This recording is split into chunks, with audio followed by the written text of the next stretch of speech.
Les passages de l'Écriture que nous lisons ce dimanche nous donnent quelques clés pour nous accorder à Jésus. Une première clé, être exigeant pour soi-même, durcir sa face. Jésus, en Luc, au cours de son ministère public, ne monte qu'une fois à Jérusalem pour y mourir, pour que s'accomplisse le mystère pascal. Il teinte cette montée d'une particulière solennité, notamment par ce verset inaugural, comme s'accomplissait le temps où il allait être enlevé du ciel, Jésus, le visage déterminé, prit la route de Jérusalem. Luc chapitre 9. C'est la seconde fois que l'Évangile fait mention d'un exode, ici d'un enlèvement, devant avoir lieu à Jérusalem. Cet enlèvement ou cet exode vise certainement autant les événements de sa mort que son ascension, sa résurrection. Très conscient de ce qui l'attend à Jérusalem, comme le serviteur souffrant d'Isaïe, dans lequel la tradition chrétienne a toujours reconnu le Christ, Jésus durcit sa face pour s'y rendre. Si nous devions traduire mot à mot le texte grec de l'Évangile, il durcit sa face. Jésus fait résolument face à son destin, où il doit passer par la souffrance, prélude à sa gloire. Deuxième clé, s'il faut être exigeant pour soi-même, il faut être doux pour les autres, refuser le feu du ciel.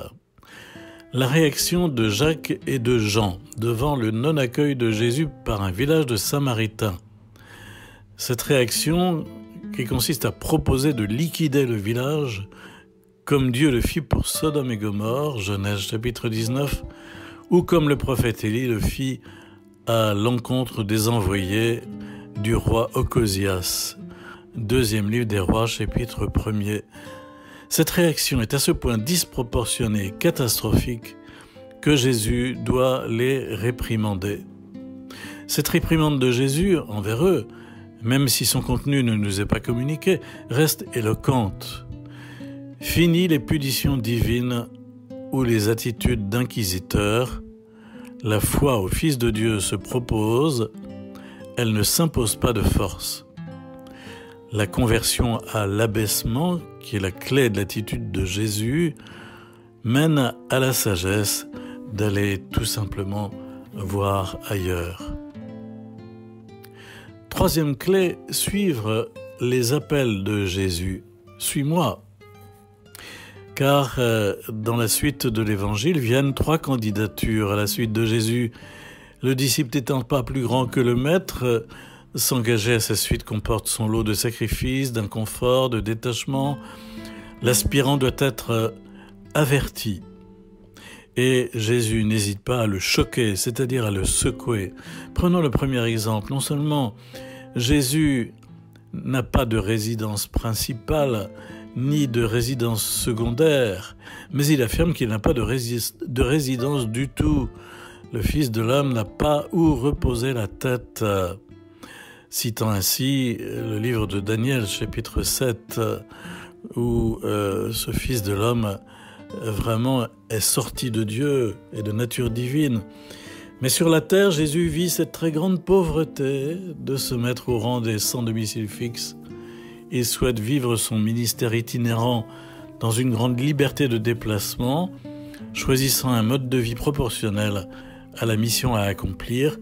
On comprend qu'il puisse affirmer « Celui qui ne renonce pas à tous ses biens ne peut être mon disciple ». Enfin, quatrième clé, vivre libre pour une mission urgente. « Toi, pars et annonce le règne de Dieu », dit Jésus au 3e. Et l'on retrouve sous-jacente la triade traditionnelle, peut-être symbolisée ici précisément par Élisée, pauvreté, il sacrifie ses bœufs et fait cuire le bois de l'attelage, chasteté, il quitte ses parents, obéissance, il se leva, partit à la suite d'Élie et se mit à son service. Luc ne cesse de nous la présenter, cette triade, sous une forme ou sous une autre. Par exemple, le combat contre les 3 tentations au désert, Luc chapitre 4, la satisfaction de soi-même, la domination sur les autres, la mainmise sur Dieu, Ou encore les 3 exigences décisives pour le suivre en Luc chapitre 14, le préférer à sa famille, prendre sa croix, renoncer à tous ses biens. Et dans les 3 cas, Jésus dit, si il ne fait pas cela, il ne peut pas être mon disciple. Alors on peut entendre ce que Paul dit dans la seconde lecture, dans la lettre aux Galates chapitre 5, c'est pour que nous soyons libres, que le Christ nous a libérés. Alors tenez bon, ne vous ne mettez pas de nouveau sous le joug de l'esclavage. Vous avez été appelés à la liberté. Aussi pouvons-nous pister les liens qui nous emprisonnent. Pas très exigeants vis-à-vis de soi-même, plutôt dur vis-à-vis des autres, pas vraiment à l'écoute des appels de Dieu, pas très pressé d'y répondre. Et puis demander les dons de l'Esprit Saint que nous pouvons mettre à notre sauce selon les besoins pour grandir en liberté, le don de force, de douceur, la disponibilité, la promptitude, etc.